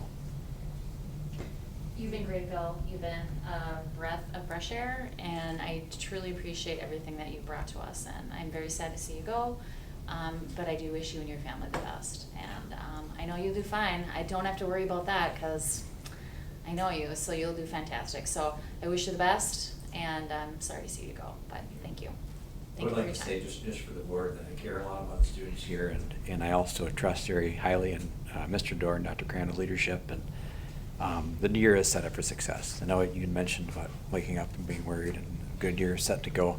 It is set to go. We've had a lot of good conversations this past few days, and things will execute in the right way, and it'll go okay. So, yep. Thank you for your time. leadership. And so the board, just to be reassured, Tom Nelson has beaten him up pretty severely over the last few days. Thanks, Tom. So he's taking care of that portion, but I guess on the positive side, is the DeWitt house going to be available for rental? Wait, keep that quiet for a minute. We might not, we don't If this is advertise But no, thank you for what you put in, because you put in above and beyond, and it's shown and very much appreciated for all the Wait, students here. how many kids are we losing? How much is this gonna cost us? All right, anybody else? Okay, all those in favor, please say aye. Aye. Opposed, please say nay. Motion carries. Okay, so 10.9, principal position, PK-12 principal position discussion. So I met with the administrative team. We came up with two scenarios. One is to appoint a dean and appoint Mr. Dorr as the interim pre-K 12 principal for the year. And I had asked the team, is there anybody with administrative experience or administrative licensure in our current staff? Scott Steinbeck does have an administrative master's, that's what his master's is in, but no one has a license. We could appoint a dean, we could post for a dean, that's one option, then we can continue to move forward. We use folks that are in-house, who know our kids, and move forward there. That's one. The other is we move forward and post for a principal. Get that up and go through the process. That would just mean that we would be, just thinking the process that we have in place, we would need to post it. We could say post until filled. We could post it for a 2-week period, and then, go through our hiring process. And so it's up to the board as far as where you want to see our administrative team head.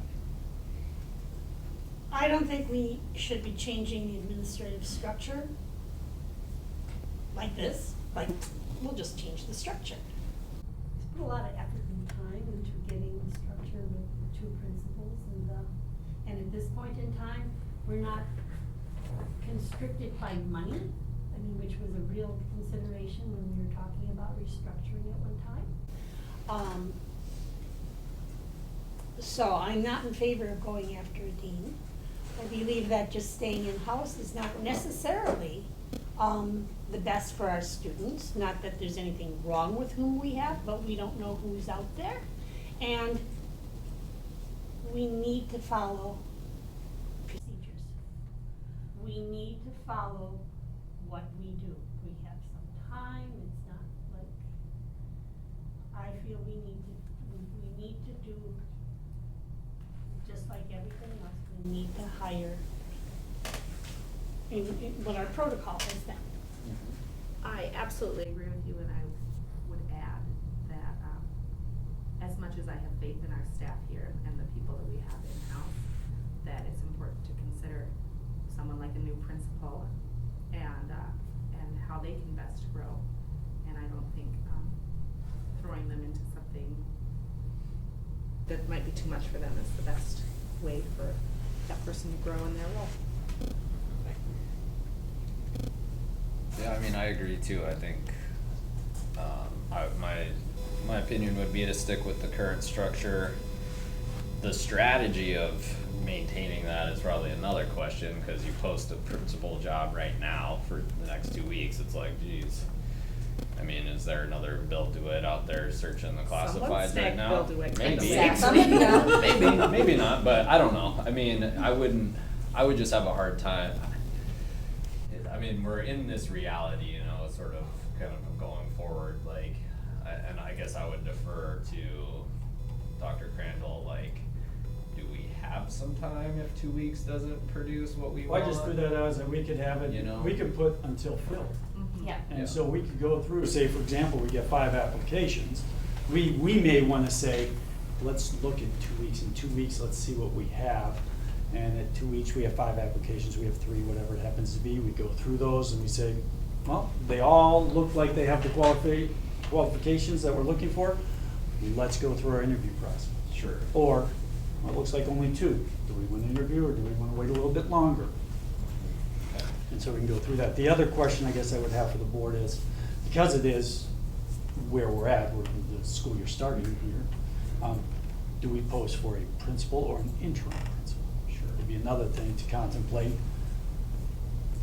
Yeah, well, and I think maybe going beyond this a little bit is how are we gonna interview for the job? I feel like it's not, because of the circumstances, the interview process should probably look a little bit differently than, maybe, no offense, like run-of-the-mill kind of thing, it might be something that we would wanna be a little more in-depth with than just like a Skype call, Right. and calling the references.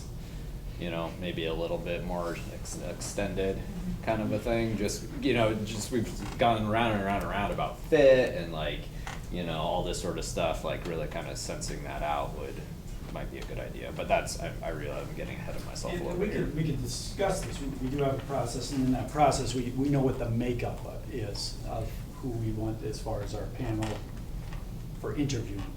One of the items that I'm gonna throw out to the board is we could have rounds. We could say, let's use the scenario where we have 5. We interview all 5, and we like 2. Well, let's now have a second round of interviews.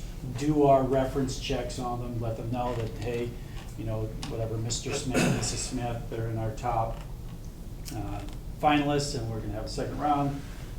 Then based off of the reference check, it may, they flew through that, and so now we're gonna have that final piece, and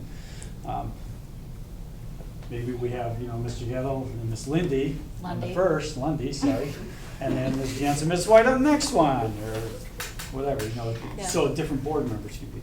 I believe Deb was on the process when we hired not Mr. DeWitt, but prior to that, and so was Tom. Tom and I had that discussion today of what you guys did for that procedure. Remember, there were parents involved. Oh, that's when we hired Adam Nelson, and that was a situation where we had we had community people, we had It was a huge number of people. huge number It of was people. Huge. We He had, was a community member, we had, yeah. the interviewees came to each of the different groups Yeah. and were asked questions, and then each group, oh yeah, we really took a chance on that one. Each group was then rated the different candidates as to how they felt. And so we had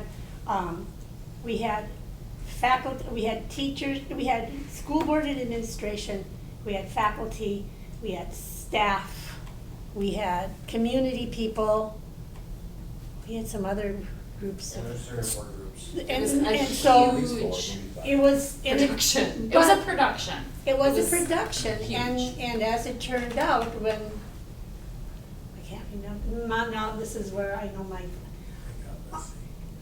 groups did not necessarily Agree. They didn't agree. They did not agree. The faculty absolutely did not want the one candidate that the other, absolutely not. And so, but ultimately, it was the board's decision as to what to.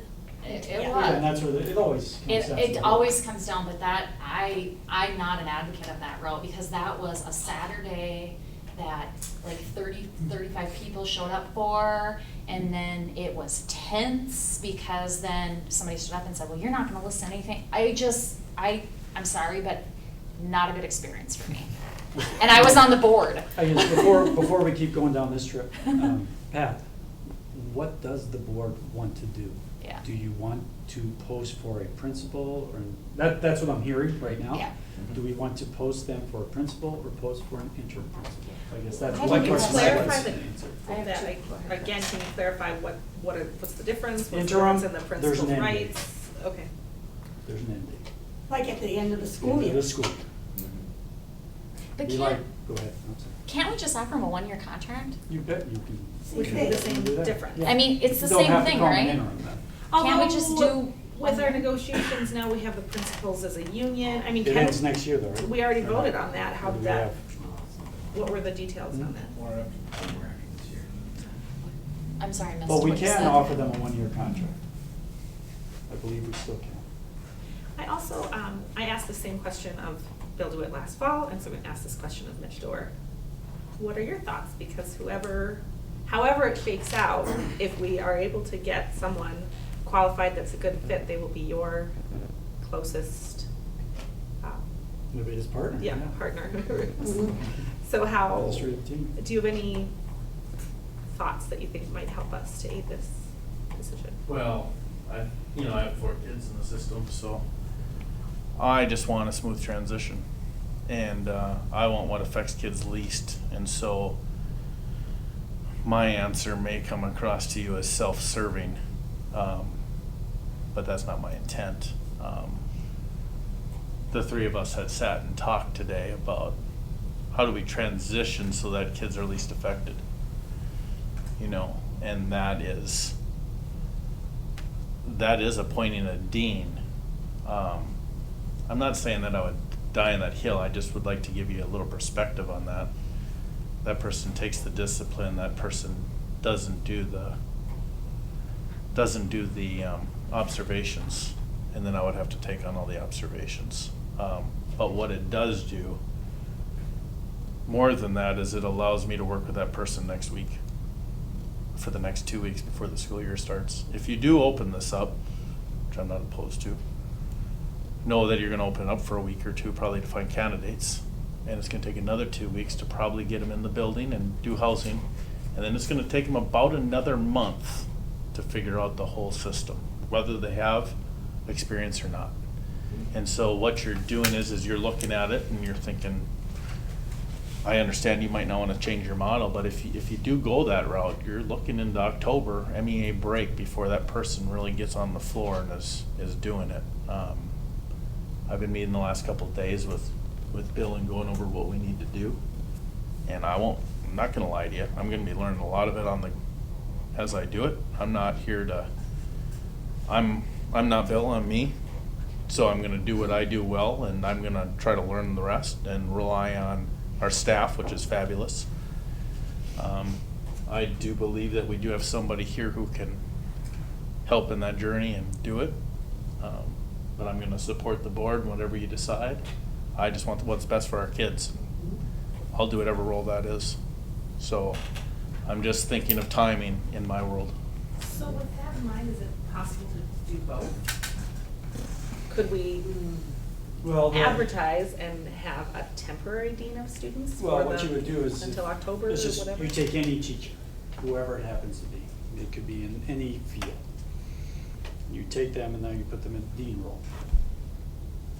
And then they're there as a dean till, let's use that, MEA, the end of October, that's when we finally hire and, John and Jane Doe come in, and they're gonna start on November 1st. Well, I'm just using that as a date.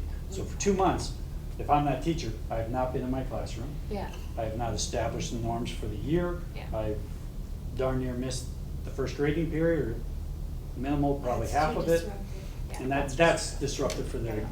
the dean piece. Mhm. We had this Yeah, conversation too. so. No, I And so think- that's a But good it's an important question. thing for Yeah, us to definitely. understand as we're, Yeah. So Dan, to your Part of this question, decision. feeling like, the school year starting and all of this, well, a while ago, just before school started, our principal left, as did, our superintendent our resigned. superintendent resigned. But for the following year, Right, but it was, but checked out at time of resignation. so here we are. Yeah. All right, so Mr. Gettle hasn't said his opinion, and then I'm gonna say my opinion. Mr. Well, Gettle.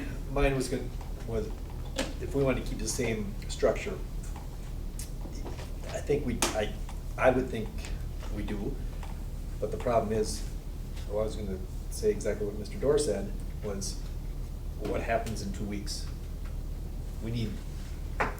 Do we need someone to help Mr. Dorr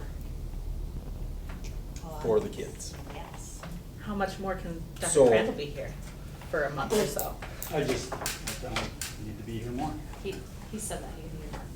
That would be my concern is, we have 2 weeks.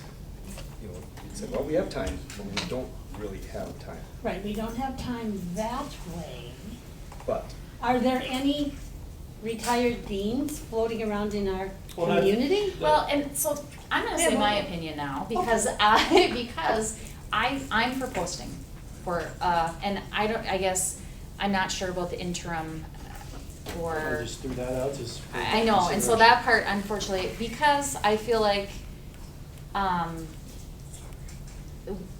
that's the best idea, because I do think that we have put a lot of effort into deciding on what structure works for us. So if we go away from that, I guess I have a lot of reservations as far as that goes. And in addition to that, you know, you're gonna have to hire another teacher, because if you're gonna pull somebody, because likely it'll be somebody within, and da-da-da, you know, it's a whole domino effect. So I am in favor of posting for the position. I could be swayed either way, whether we label it interim, if we feel like maybe we'll get more applicants, if we don't slap the interim on there and just say this is a 1-year contract. You check us out, we're checking you out, kind of a thing.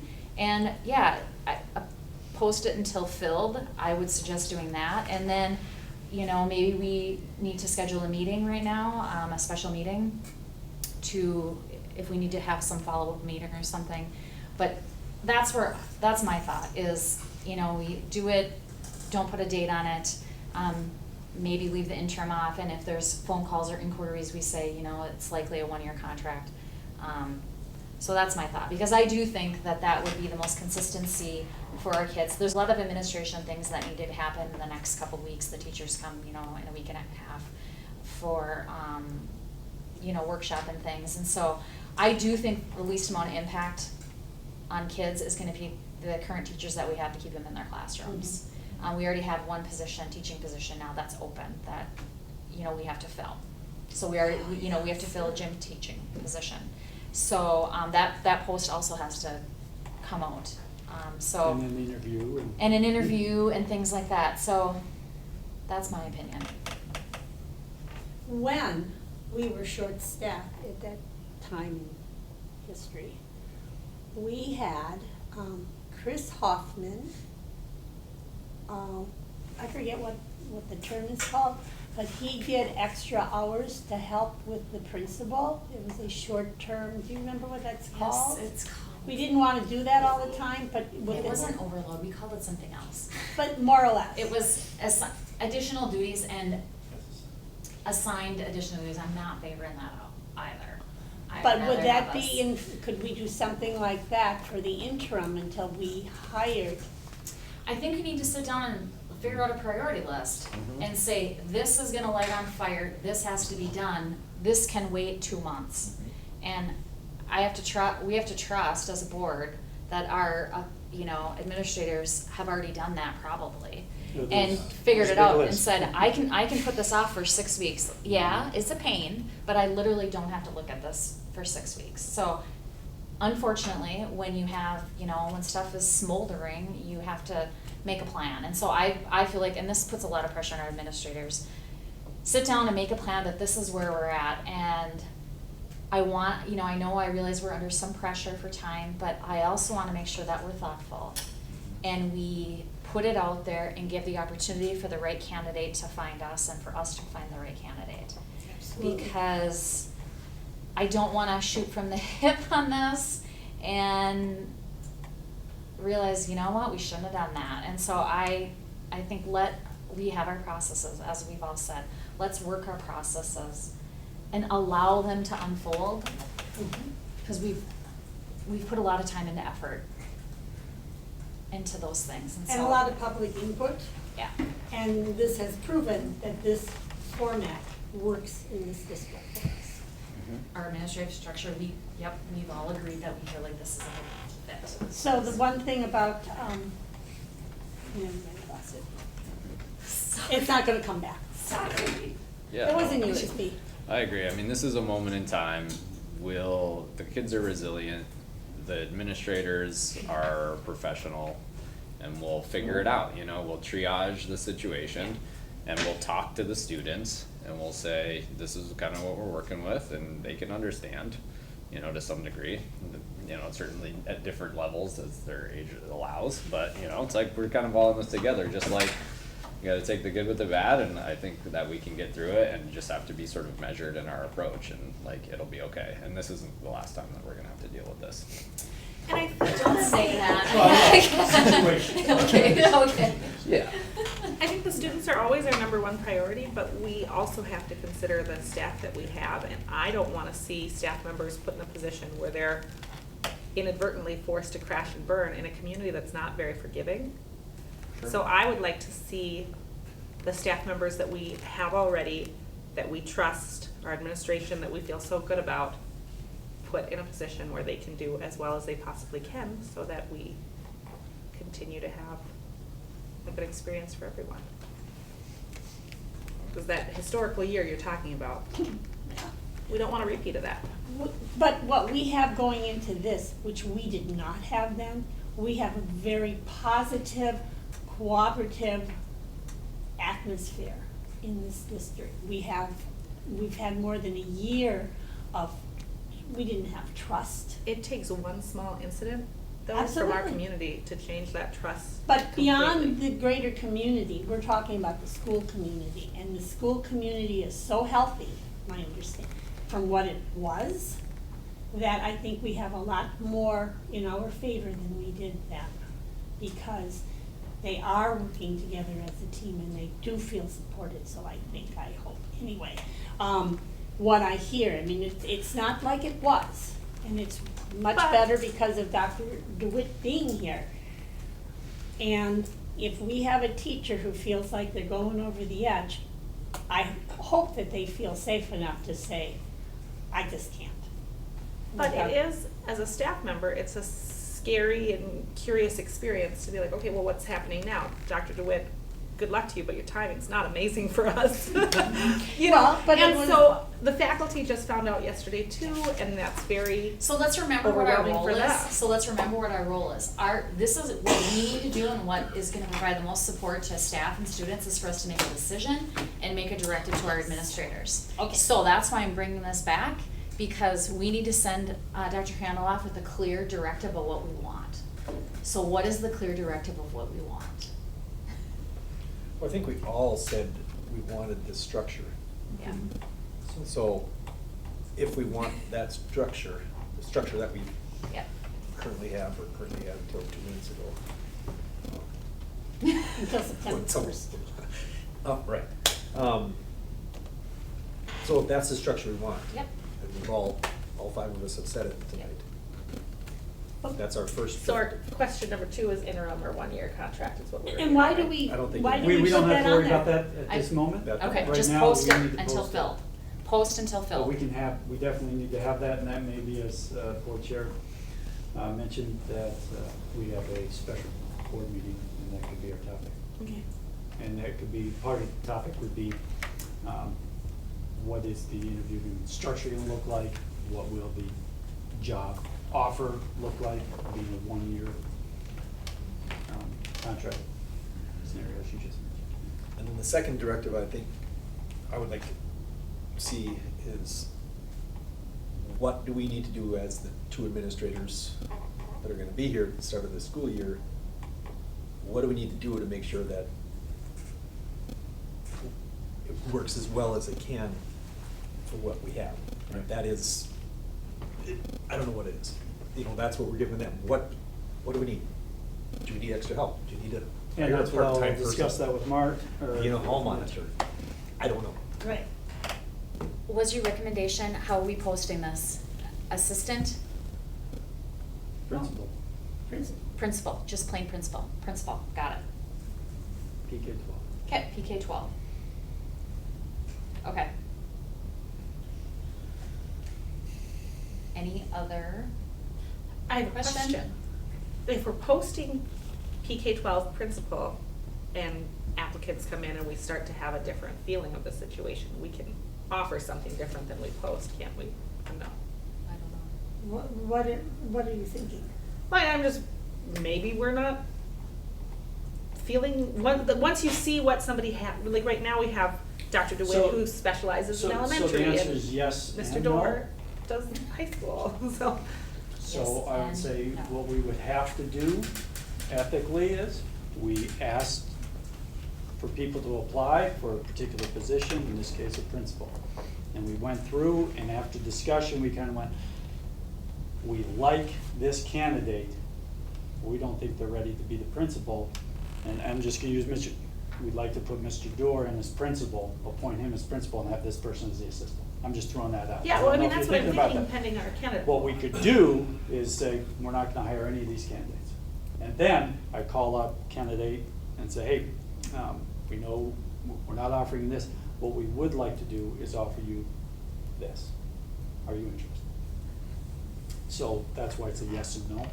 Okay. We have to follow through with whatever we posted. Yeah, I mean, it's, I'm just trying to think of a scenario you guys had where they interviewed a couple of teachers, and some of the folks in the room may have been on the committee, and I was like, well, geez, I'd like to hire both of these.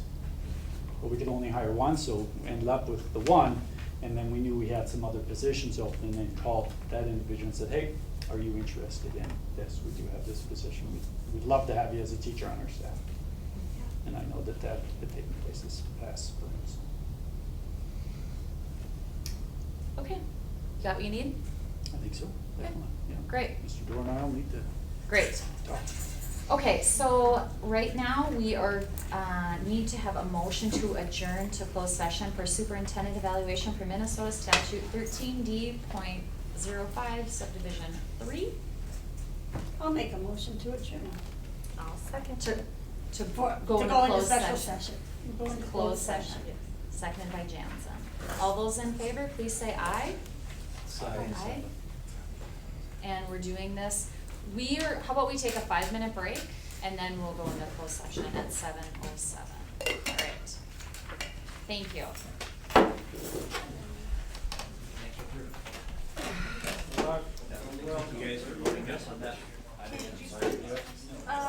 We wish you well. It was just to illustrate the point that like that it's like I can't see it, but that's okay.